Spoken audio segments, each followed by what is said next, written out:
Well, it's time to check your own learning. Match the word with its meaning. Pause here while you are doing it. If you are done, let's check the answer together. The first one is 鱼, it means fish.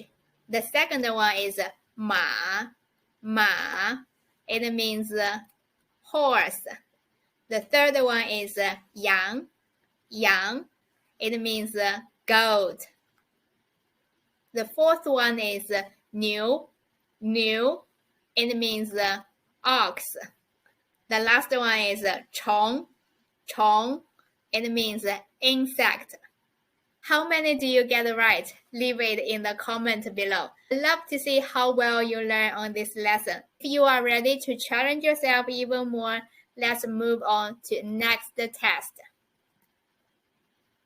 Write the simplified Chinese according to the Oracle bone script and the picture. Pause here while you are doing it. If you are done, let's check the answer together. The first one is 牛. The second one is 羊.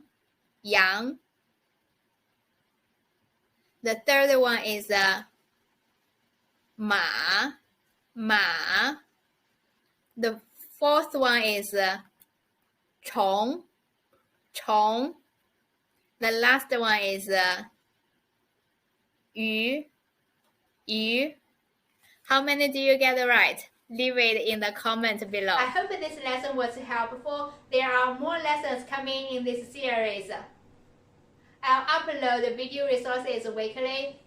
Please be sure to hit the subscribe button so you won't miss a thing. Thank you so much for tuning in. I'll see you next time. 谢谢观看，我们下次再见。